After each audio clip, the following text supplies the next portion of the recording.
Hey guys, we're back inside. So I'm gonna show you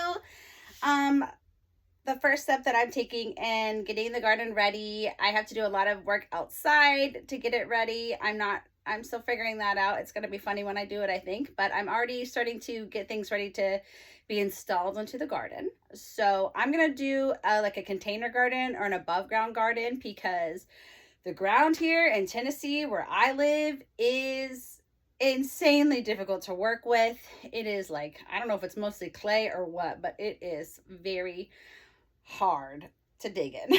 And I don't want to do that. So what I'm going to do is trying to use containers, but containers can be expensive, building stuff. Lots of people do really beautiful options. I don't have money to do beautiful options, but I'm going to try to at least do cheap options and hopefully functional options.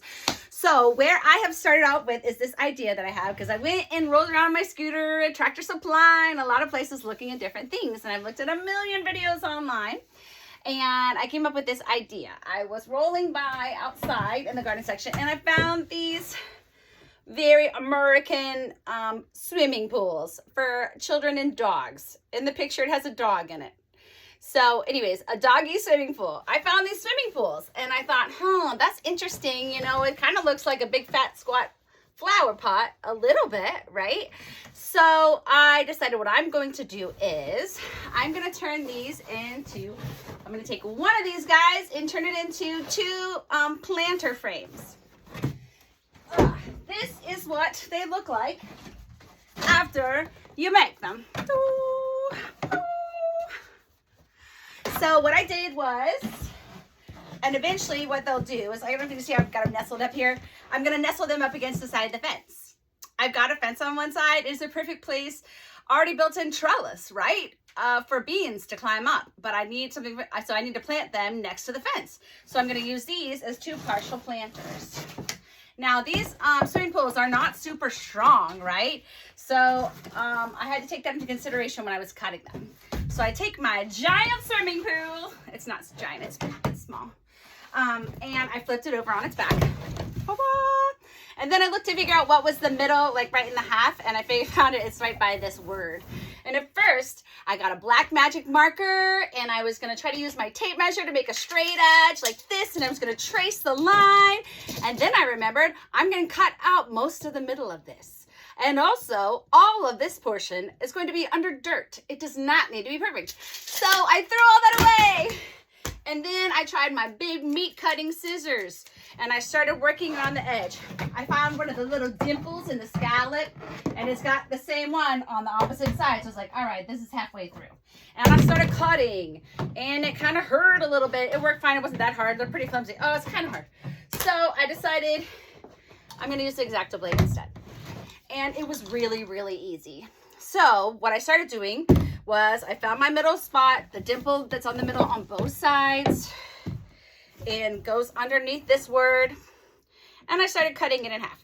Push through, not too hard so as to collapse the whole thing, and then I just pull the thing. I didn't really worry too much about a straight edge because all of this is going to be under the dirt. It doesn't need to be pretty, it just needs to be strong. So I didn't cut all the way to the end. I got a little close here on this one. Yikes. So what I'm gonna do is I'm just gonna cut, and I'm gonna leave about this much space. I don't know if that's 4 inches, 5 inches, on a bottom lip all the way around the outside edge. And I'm gonna cut, and it doesn't have to be beautiful. It just needs to give me enough surface area. Right. All right, now I cut out the bottom of one half. And now I'm gonna do the other one. Be careful, because if you lose control, you can injure yourself very badly. I'm really good at injuring myself, as can be shown. That's how I got lame. I have these. I have nothing to do with them, which means I'll probably keep them for like 3 weeks and then say, just throw them away, Dawn. But not yet. I still got 3 weeks to go before I throw those away. Sorry, camera, I bumped you. All right, so now, ooh, there was a fuzzy spot. Okay, so now I've cut out the word. But anyways, just pick 2 scallops that are opposite the side. They've already got lines. I'm going to cut down that scallop and all the way through. I've got an old janky rug under here, so it doesn't really matter if I hit the floor. You may want to make sure you're on top of an old janky rug. I'm going to rotate and go to the opposite scallop again. There's a line for it. I'm just going to follow that line. It doesn't have to be perfect. Just has to cut through And, all right, and just like that, I made 2 more of my little things, right? All right, I'll show you again against this edge. So this is gonna represent my fence. And I'm gonna have one section of my garden where I have all 4 of these lined up against the fence. And the little lips can even fit inside each other like that. That's pretty cool. Now, I've got holes in the bottom because I want drainage, but I don't want weeds to come through. So what I'm gonna do is I'm gonna line the bottoms with this stuff. Wow, look at it. It's called Max Weed Control Fabric with Matrix Grid Technology, Vigoro, heavy duty. I could have got the $20 one. I got the $29 one because I'm gonna make grow bags out of this too. Hopefully I'm gonna sew them. That's how lame I am. I also like to sew. So this has Matrix Grid Core, which is up to 20% more durable versus the competition.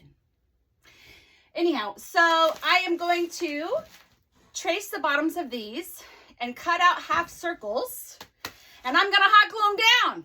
And then I'm gonna let it go long behind it and come up so that the paper is gonna go in the middle around here, and then it's gonna come up the back. And that's gonna kind of end cap my dirt, because some of these are gonna be against fences, but some of them will be against fences that aren't solid. And so I don't want my dirt to just fall out the back of this thing. So I'm gonna take that paper and bring it up the back.